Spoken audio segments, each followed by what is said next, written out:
Subscribe करें हमारे channel math wizard Jandaha को और बेल आइकन को जरूर दबाएं ताकि रवि सर के द्वारा प्रत्येक दिन बनाने वाले वीडियो जल्द ही आप तक पहुंचे।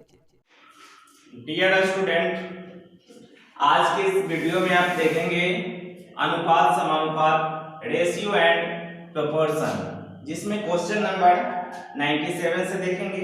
देखिए क्वेश्चन नंबर 97 आपका क्या कहता है, 97 बोल रहा है प्रश्न में कि एक त्रिभुज की तीन भुजाएं 1/2 1/2 अनुपात 1/3 अनुपात 1/4 के अनुपात में है यह, तथा इसकी परिमिति 104 सेंटीमीटर है। आप बहुत ही अच्छे तरीके से जानते हैं कि जब भी दो या दो से अधिक भिन्न के रूप में दिया रहे तो उसका अनुपात प्रकट करने के लिए उसके भिन्नों में हरों का एलसीएम लेके गुना करते हैं तो वह सिंपलेस्ट फॉर्म में चेंज हो जाता है, साधारण रूप में बदल जाता है। तो यहाँ 2 3 4 का एलसीएम जल्दी से आप कीजिएगा तो बोलेंगे 2 3 4 का एलसीएम जल्दी से कितना बोल देंगे, 12। तो 12 से होने के लिए इसमें 12 से गुना करेंगे, इसमें भी 12 से, इसमें भी 12 से। अब बच्चे की तरह गुना 12 लिखते नहीं रहेंगे, जल्दी से बोलेंगे कि इसको 12 होने के लिए 6 से गुना, 2 को 12 होने के लिए 6 से गुना, तो नीचे 6 से तो ऊपर भी 6 से, तो 6 इकाई 6 हो गया। इसको 12 होने के लिए, 3 को 12 होने के लिए 4 से नीचे गुना, यानी हर में 4 से गुना तो अंश में भी 4 से गुना, तो 4 इकाई 4 हो गया। इस नीचे इसमें देखिए, इस 4 को 12 होने के लिए नीचे हर में 3 से गुना तो इसके अंश में भी 3 से गुना करेंगे। अब यहाँ पे आप बोलेंगे कि जब सबका बट्टा 12 है ही तो कॉमन होके तो कट ही जाएगा ना रेशियो, तो काहे को लिख के परेशान होंगे। परिमिति आप जानते हैं कि ट्रायंगल का पेरीमीटर, परिमिति तीनों भुजाओं की लंबाइयों का कुल योगफल होता है, तो जल्दी से जोड़ेंगे। टोटल लंबाई का योगफल को ही तो परिमिति कहते हैं, घेरे के चारों ओर की लंबाई। अब यहाँ पे तो त्रिभुज है तो इसमें तो तीनों ओर की होगी ना, तो तीनों भुजाओं की लंबाई को जोड़ेंगे, यही इसका परिमिति कहलाएगा। फिर परिमिति का तुलना परिमिति से करेंगे और जो पूछेगा उससे गुना करेंगे। तो 6 4 10 3 13, तो यहाँ परिमिति 104 जबकि आपका रेशियो के अनुसार आ रहा है 13, तो इस परिमिति का तुलना परिमिति से कर देंगे और जो पूछेगा उससे गुना करेंगे। देखिए क्वेश्चन में क्या पूछा है, सबसे बड़ी भुजा की लंबाई, तो देखकर नहीं पता हो जाएगा कि सबसे बड़ी भुजा कौन है, 3 नहीं, 4 नहीं, 6, हाँ तो 6 से गुना करेंगे। अब यहाँ पे 13 का पहाड़ा जल्दी से पढ़ेंगे, 13 8 104, उसके बाद बोलेंगे 8 6 48 सेंटीमीटर। अब आप कहिएगा कि सेंटीमीटर ही क्यों आंसर देंगे, इसीलिए क्योंकि परिमिति का यूनिट क्या था, सेंटीमीटर, तो यहाँ बड़ी भुजा भी सेंटीमीटर में ही निकली है ना, हो गया आंसर। अगला सवाल देखिए 98 इस 98 नंबर सवाल में कहता है 200 ग्राम के धातु में जस्ते तथा तांबे का अनुपात, जस्ता को Zn बोलते हैं, तांबा को Cu बोलते हैं। 200 ग्राम का धातु है जी, कितना ग्राम का धातु है, 200 ग्राम। इसमें क्या क्या है, तो जस्ता भी है और तांबा भी है। इसका रेशियो है कितना, 5:3। यहाँ जल्दी से जोड़िएगा तो आ गया 8, परंतु कहता है 200 ग्राम, तो इस 8 को 200 होना होगा ना, 8 को 200 बनाना होगा, तो 8 को 200 बनाने के लिए, 8 को 200 बनाने के लिए कितना से गुना करेंगे, तो 25 से गुना करेंगे, तो 25 8 200 आएगा, तो इसमें भी 25 से, तो इसमें भी 25 से, तो आप जान जाएंगे कि यह 200 ग्राम का जो धातु था उसमें जस्ता की मात्रा कितना, 125, तांबा की मात्रा कितना, 3 नहीं 25 दिया 75। अब आप कहिएगा कि जल्दी से जान कैसे जाएंगे कि 25 से ही गुना करूं, तो कुछ नहीं करना है, इस 8 से 200 में लगा लीजिए भाग, तो आपको मालूम हो जाएगा कि कितना से गुना करना है। 8 से जब आप भाग लगाएंगे ना 200 में, तो 8 दूनी 16, बच गया 4, 4 पर 0 40, तो 8 पंचे 40। तो एक बार 2 बार में लगाए थे, एक बार 5 बार में लगाए हैं, तो 2 पर 5 25 से गुना करेंगे, नहीं मालूम हो जाएगा ना। अब आगे देखिए सवाल में क्या कहता है, इसमें कितना तांबा और मिला दें, क्या कहा है, कितना तांबा और मिला दें कि यह अनुपात 3:5 हो जाए, कितना 3:5 हो जाए।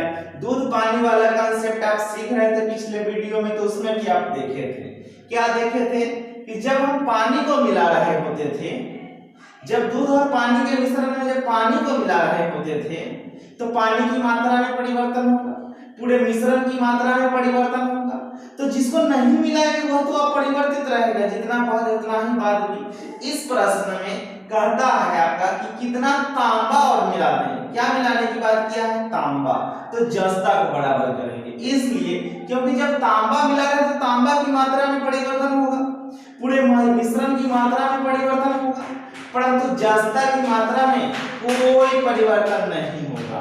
तो यहाँ प्रारंभिक मिश्रण में देखिए जस्ता कितना मात्रा 25 25 125, जबकि यहाँ कह रहा है कितना रेशियो में 3, तो इस 3 को 125 होना होगा।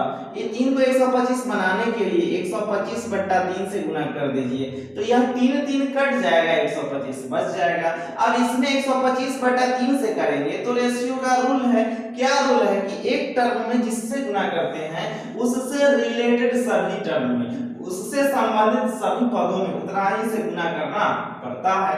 तो इसमें 125/3 से, तो इसमें भी 125/3 से। अब आपको मालूम हो जाएगा कि कितना तांबा मिला है।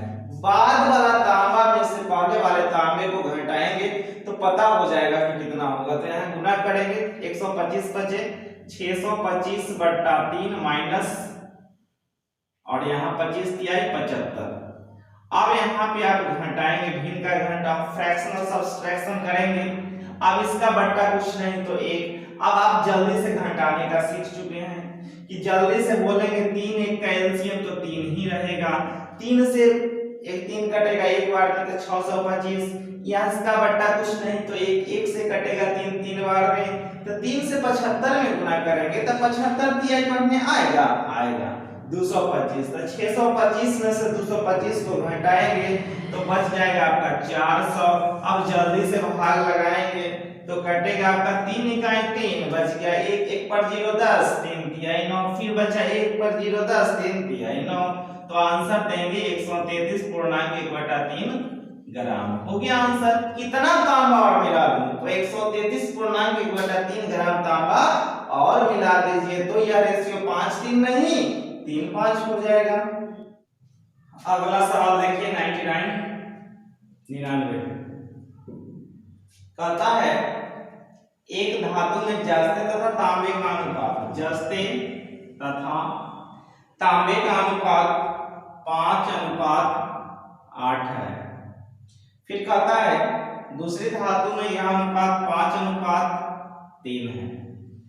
फिर कहता है दोनों धातु की बराबर मात्रा पिघलाने पर नए मिश्रण में जस्ते तथा तांबे का अनुपात क्या होगा। तो सबसे पहले तो बराबर मात्रा कहा है, तो मात्रा को बराबर करेंगे। यहाँ देखिए 5 8 13 और यहाँ 5 3 8 बराबर है नहीं, तो बराबर करने के लिए इसमें 8 से तो इसमें भी 8 से तो इसमें भी 8 से तो इसमें भी 8 से गुना, इसमें 13 से गुना तो इसमें भी 13 से गुना, तो इसमें भी 13 से तो इसमें भी 13 से। अब दोनों धातु को मिला दीजिए पिघलाकर, तो नए मिश्रण में जस्ते तथा तांबे का रेशियो, तो जस्ता 8 5 40 और 13 5 65, तो 65 और 40 कितना 105 रेशियो। यहाँ पे कितना तांबा कॉपर 64 और 39 कितना 103। तो नए मिश्रण में जस्ते तांबे का रेशियो कितना 105:103 हो गया आंसर। नेक्स्ट क्वेश्चन देखेंगे 99 का 100 नंबर सवाल को देखिए जल्दी से। क्या कहता है धातु A का 60 ग्राम, धातु A का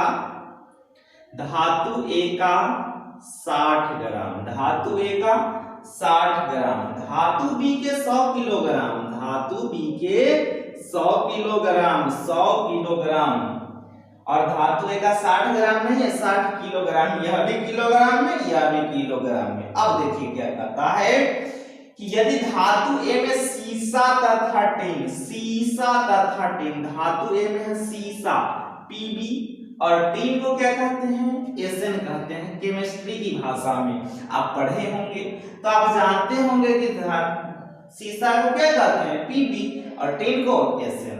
तो धातु A का जो 60 किलोग्राम है उसमें सीसा तथा टीन का अनुपात, सीसा तथा टीन का अनुपात है कितना, 3:2।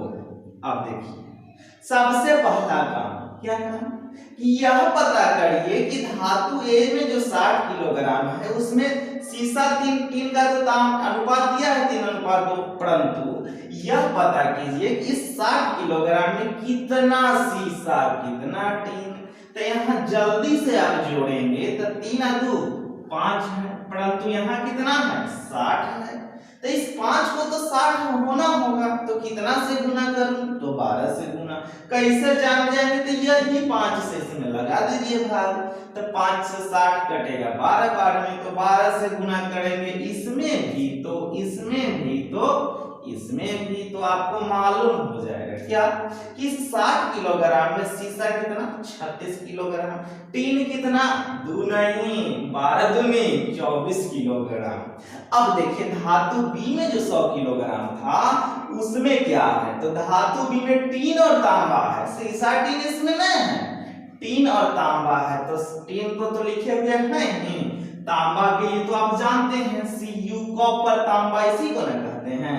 तो इसका रेशियो है 1:4। यहाँ पे इसको जोड़िएगा तो आएगा 5, परंतु धातु बी में कितना था 100 किलोग्राम था ना, तो इस 5 को भी तो 100 होना पड़ेगा, बनाना पड़ेगा। तो 5 को 100 बनाने के लिए कितना से गुना करूं, तो भाग लगा के मालूम करिए ना 20 × 100, तो 20 से गुना करना होगा, तो इसमें भी 20 से, तो इसमें भी 20 से, तो इसमें भी 20 से। अब कहता है कि धातु ए और धातु बी, धातु ए और धातु बी दोनों को मिला दीजिए और मिलाकर जो नया धातु बनाइएगा ना उसमें टीन की मात्रा कितनी है, तो दोनों में तो टीन ही कॉमन था ना, तो टीन दोनों टीन को जोड़ दीजिए। तो प्रारंभिक मिश्रण ए में धातु ए में टीन की मात्रा कितना 12 दूनी 24, धातु बी में टीन की मात्रा कितना 20 से कहीं है 20, तो दोनों को जोड़ देंगे तभी तो मालूम होगा कि नई धातु में टीन की मात्रा कितनी है।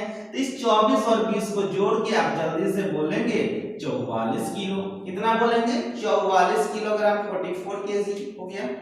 नेक्स्ट क्वेश्चन देखेंगे, अब आपका समानुपात का शुरू हो रहा है, प्रोपोर्शन का शुरू हो रहा है। तो प्रोपोर्शन आपका समानुपात के बारे में थोड़ा सा समझिए।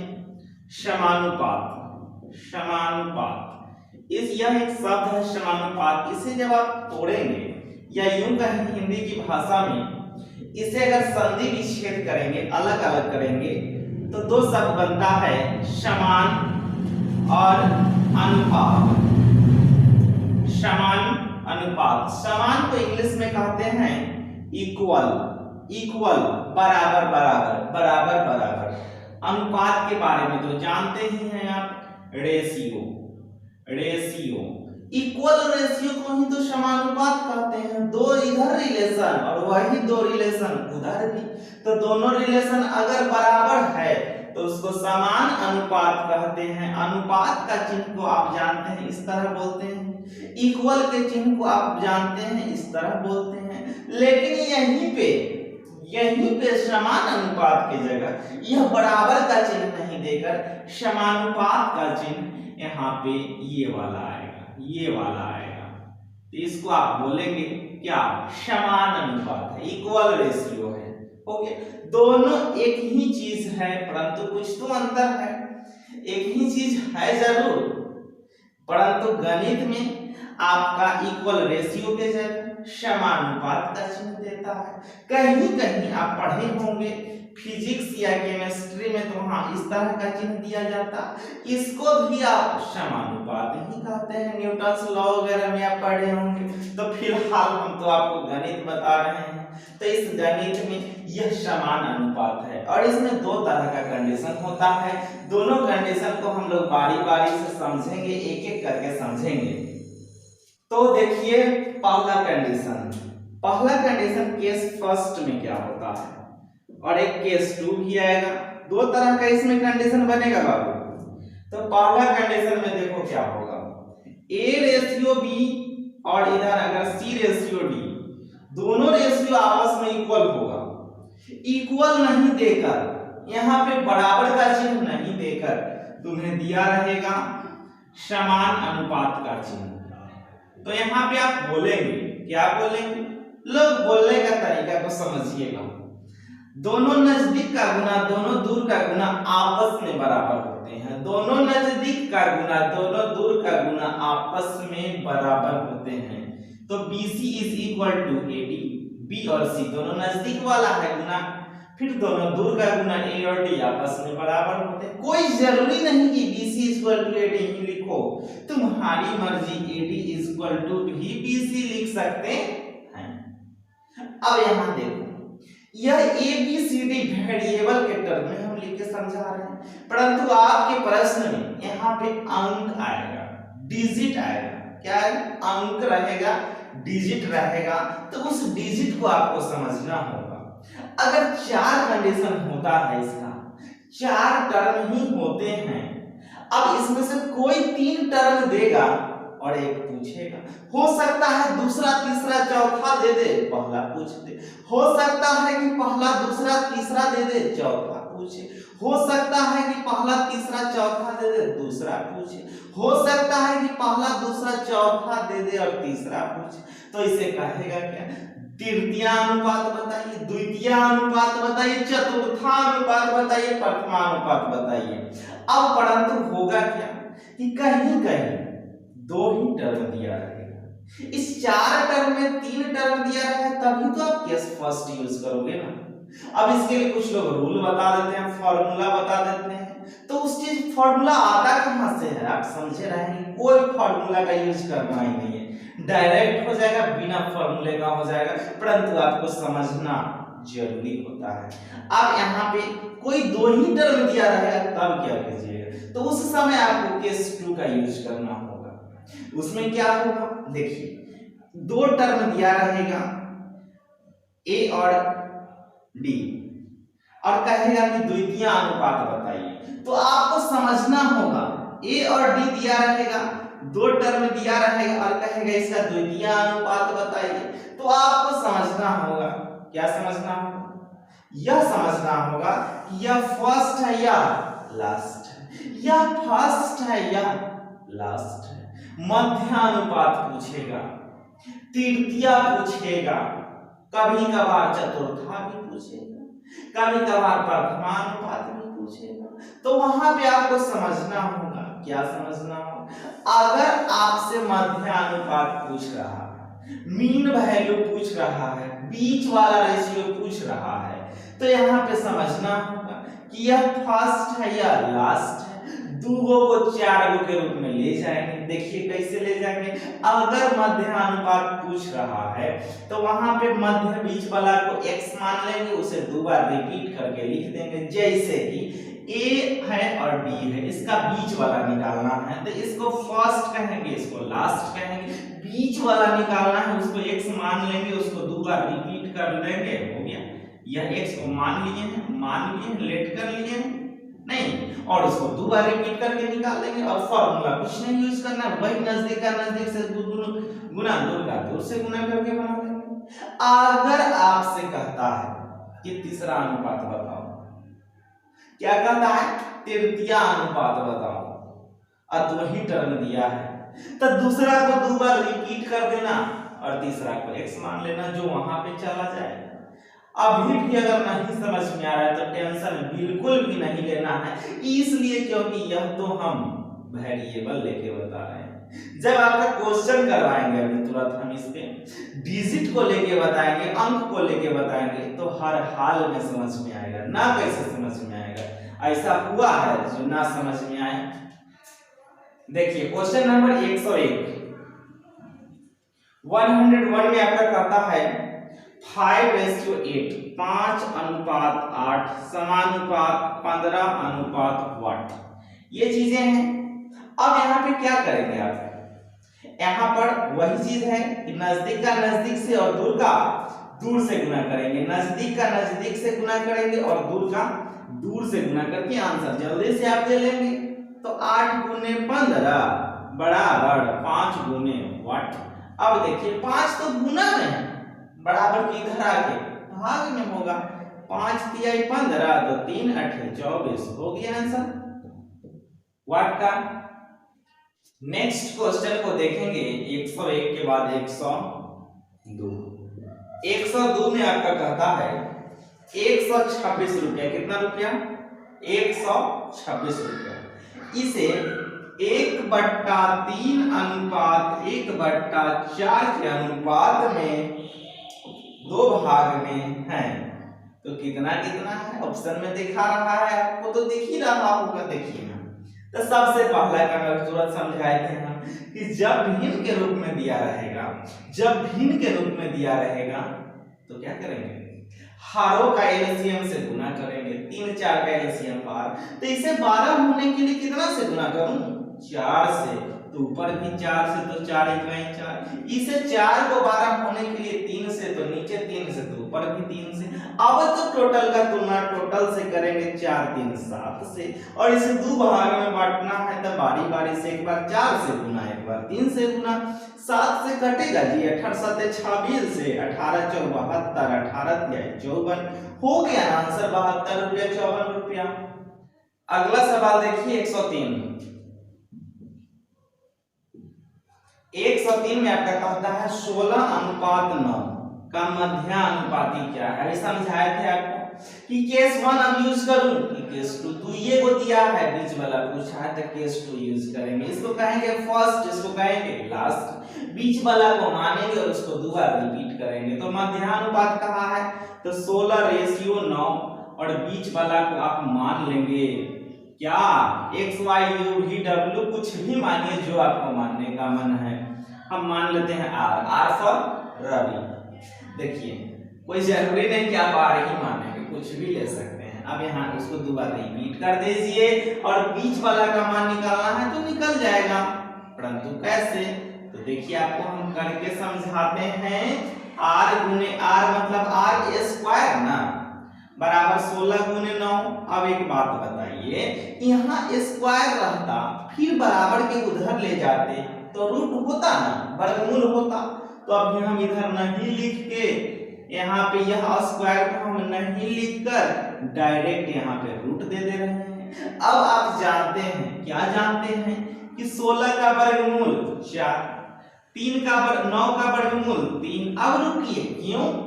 इसलिए क्योंकि वर्गमूल से जब आपका बाहर आता है तो 2 वैल्यू आता है, पॉजिटिव और नेगेटिव भी, पॉजिटिव और नेगेटिव भी। तो यहाँ पे प्लस माइनस लिखेंगे तो आंसर देंगे आप +-4 तिहाई 12। हो गया आंसर। अगला सवाल देखिए 104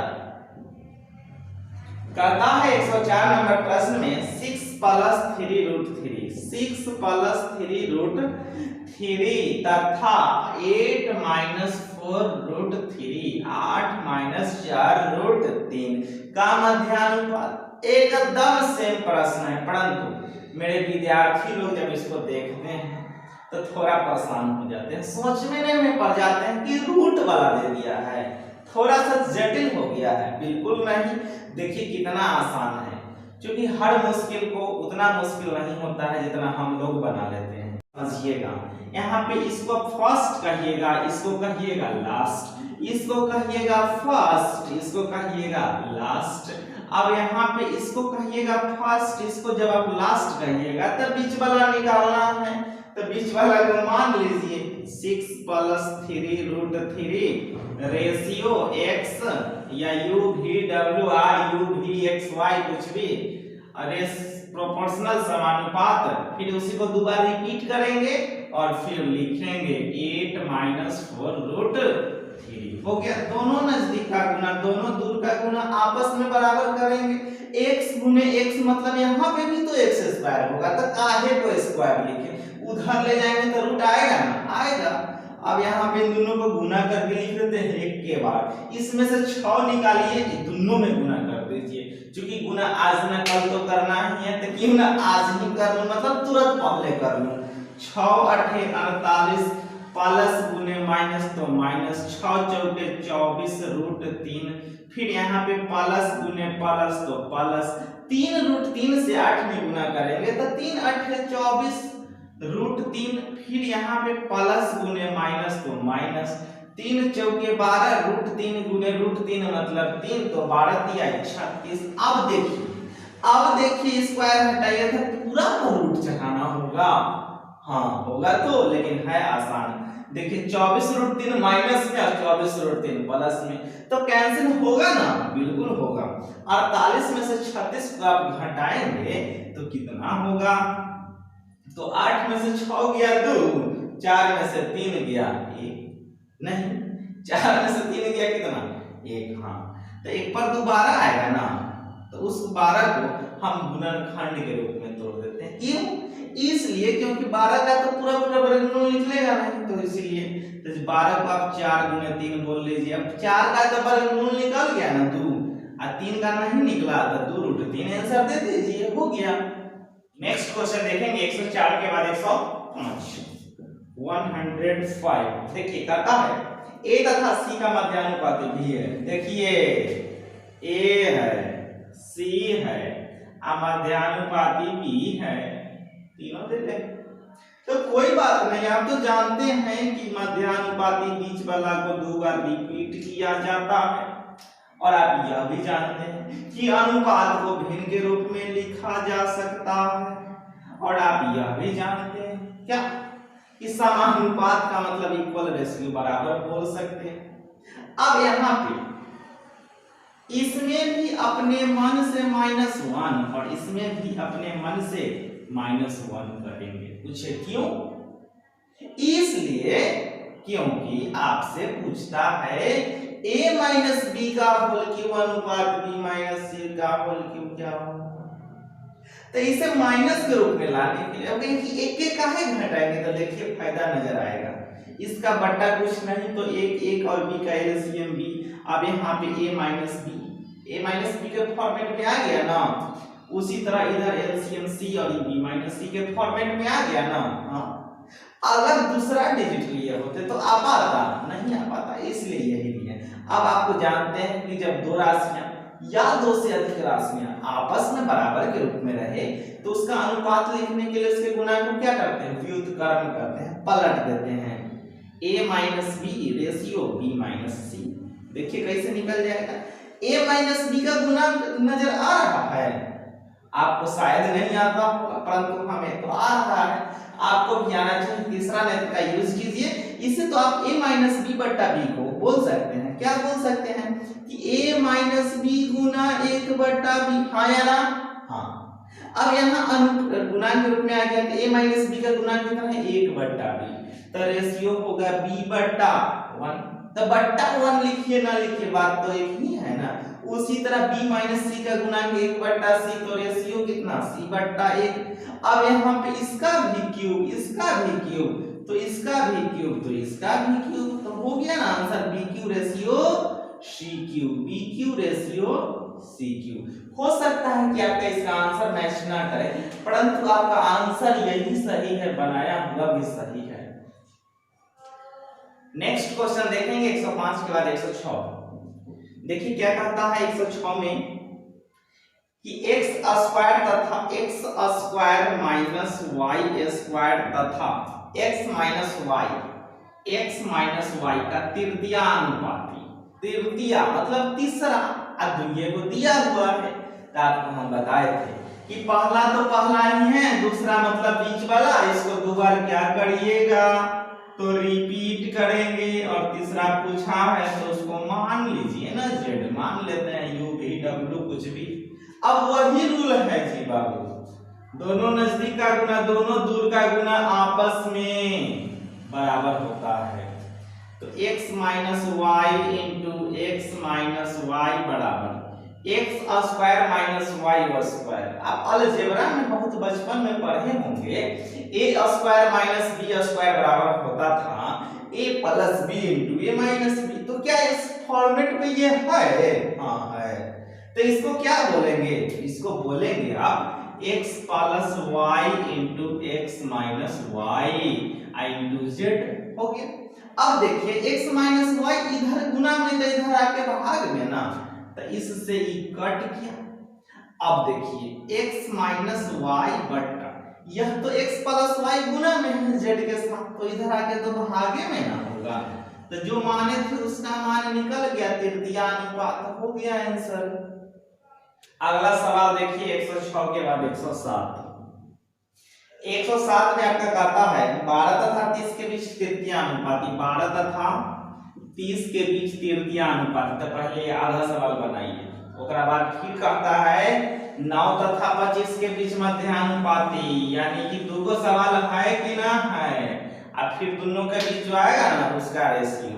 तो पहले तीसरा निकालिए, तो 12 रेशियो 30, दूसरा को बीच वाला को दोबारा रिपीट कर लेंगे, तीसरा को मान लेंगे। यहाँ पे तो इसका मध्य पूछा है ना, 9 और 25 का मध्यानुपात, तो इसको बोलेंगे फर्स्ट, इसको बोलेंगे लास्ट। इसमें बीच वाला को मान लीजिए, इसमें y ले लीजिए और हो गया। नजदीक का नजदीक से गुना दूर का दूर से गुना, नजदीक का नजदीक से गुना दूर का दूर से गुना। 30 गुने 30 बराबर 12 गुना x, काटेंगे 6 5 30, 6 दूनी 12, 2 से 30 कटा 15 बार में, तो 15 25 75 हो गया x का रेशियो, x का वैल्यू, रेशियो नहीं। यहाँ देखिए y गुने y तो y स्क्वायर ना हो, पहला स्क्वायर लिखेंगे। इधर आएंगे तो 9 गुने 25 तो रूट चढ़ा दिए एक बार, और क्या। अब देखिए y का वैल्यू कितना, 9 का वर्गमूल 3, 25 का वर्गमूल 5, तो y का वैल्यू 15। अब इन दोनों का रेशियो यानी x रेशियो y, तो 75 रेशियो 15 कटे वाला है बिल्कुल। 15 इकाई 15, 15 25 75, तो आंसर कितना दीजिएगा 5:1 हो गया ना आंसर। अगला सवाल देखिए 107 के बाद 108, कहता है x रेशियो 7.5 बराबर 7:17.5। तो x का मान, वही काम, दोनों नजदीक का गुना दोनों दूर का गुना आपस में बराबर होते हैं, तो x गुना 17.5 बराबर 7.5 गुने 7। एक अंक बाद दशमलव से, एक अंक बाद दशमलव खत्म। अब यहाँ पे 75 से कटेगा, 25 दिया 75, 25 7 175 हो गया। 7 से 7 कट गया, तो x का वैल्यू कितना, तो 3 हो गया आंसर। अगला सवाल देखिए 108 के बाद 109, कहता है 7:x बराबर 17.5:22.5। तो x का मान क्या होगा, तो वही दोनों नजदीक का गुना दोनों दूर का गुना आपस में बराबर कीजिएगा जी। तो 7 गुना 22.5 बराबर x गुना 17.5। एक अंक बाद दशमलव से, एक अंक बाद दशमलव खत्म। 25 7 175, 25 9 225, 7 से 7 कैंसिल, x का वैल्यू कितना 9, आंसर दीजिए। 110 नंबर सवाल को देखिए जल्दी से, कहता है 0.02 0.02 तथा 0.32 का मध्यानुपाती क्या होगा। तो वही काम, फर्स्ट लास्ट बीच वाला को मान लीजिए, उसे दो बार रिपीट कर दीजिए, हो गया। दोनों नजदीक का गुना दोनों दूर का गुना आपस में बराबर होगा। तो x गुना x मतलब x स्क्वायर, तो काहे लिखे हैं, रूट कर देंगे। अब यहाँ 0.02 गुना 0.32 का रूट। अब देखिए दो अंक तक 4 अंक बाद दशमलव। अब वर्गमूल में से निकलेगा तो एक अंक तो 2 अंक ना होगा। अब 32 दूनी 64 का वर्गमूल कितना, 64 का वर्गमूल कितना 8, परंतु 2 अंक के लिए 0 लगा देंगे तो 0.08 का अच्छा नहीं लगता, तो इधर भी लगा दीजिए, तो 0.08 आंसर दीजिए, हो गया।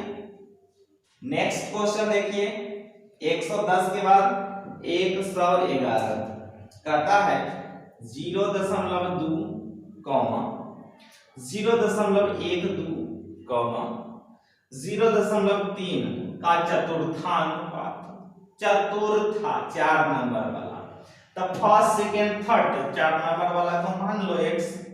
अब वही काम, इसका रेशियो बीच में समानुपात या बराबर, दोनों नजदीक का गुना दोनों दूर का गुना करिए, आंसर आएगा 0.2 गुना x बराबर 0.12 गुना 0.3। अब देखिए एक अंक बाद दशमलव से, एक अंक बाद दशमलव खत्म। 2 6 के 12, x का वैल्यू 6 3 18। अब रुकिए क्यों? यहाँ तो 2 अंक बाद दशमलव था, दशमलव का तो कुछ किए नहीं, तो इसमें भी तो 2 अंक बाद दशमलव रहेगा ना जी। तो आंसर दीजिए 0.18। नेक्स्ट एंड लास्ट क्वेश्चन आज के लिए इस वीडियो में 111 के बाद 112। देखिए 0.36 तथा 0.48 का तृतीय अनुपात। तो आप कहेंगे यह फर्स्ट या सेकंड, सेकंड क्या बीच वाला, और इसको दोबारा आप रिपीट करेंगे और तीसरा को आप मान लेंगे और फिर वही काम, दोनों नजदीक का गुना दोनों दूर का गुना आपस में बराबर कर देंगे। 0.48 into 0.48 is equal to 0.36 into x। 2 अंक बाद दशमलव से 2 अंक बाद दशमलव खत्म। 12 चौके 48, 12 तिया 36, फिर 3 से काटेंगे 16 तिया 48, तो 16 चौके 64, 2 अंक बाद दशमलव है तो रहेगा, तो आंसर देंगे आप 0.64। तो आज भर के लिए इतना ही। आप सभी लोग प्रत्येक दिन मेरा वीडियो को देखिए और घर पे अच्छे ढंग से पढ़ाई कीजिए, सुरक्षित रहिए, पढ़ाई कीजिए, क्योंकि जब तक आप पढ़ेंगे नहीं तब तक आप आगे बढ़ेंगे नहीं। तो आगे बढ़ने के लिए पढ़ना जरूरी होता है। और प्रत्येक दिन वीडियो को देखिए, अधिक से अधिक इसे अपने दोस्तों में शेयर कर देंगे। कहीं भी किसी भी तरह का दिक्कत हो रहा है तो उसे आप हम तक पहुंचाएंगे। प्रत्येक वीडियो के कमेंट बॉक्स में आप कमेंट में लिखेंगे कि क्या प्रॉब्लम हो रहा है, और यदि आपको लगता है कि हाँ वीडियो अच्छा है, मेरे फायदे का चीज है, तो मुझे रोज चाहिए, तो अगला दिन किस टॉपिक का सही यह भी आप लिख सकते हैं। और साथ ही साथ अब आपको लगने लगा कि हाँ यह जरूरी का चीज है, तो चैनल को जरूर सब्सक्राइब कीजिए और आप लाइक कीजिए। इससे क्या होता है कि हम खुद मोटिवेट होते हैं आपके माध्यम से, और जब आप ये चीजों को करेंगे तो हम मोटिवेट होंगे, फिर आपको रेगुलर जिस तरह मिल रहा है मिलते रहेगा। तो आपका मोटिवेशन आप कैसे हम तक पहुंचेगा, तो वही कमेंट बॉक्स से पहुंचेगा, लाइक से पहुंचेगा, शेयर करेंगे, चैनल को सब्सक्राइब करेंगे, इससे हम तक आपका मोटिवेशन पहुंचेगा। धन्यवाद। सब्सक्राइब करें हमारे चैनल मैथ विजार्ड जंदाहा को और बेल आइकन को जरूर दबाएं, ताकि रवि सर के द्वारा प्रत्येक दिन बनाने वाले वीडियो जल्द ही आप तक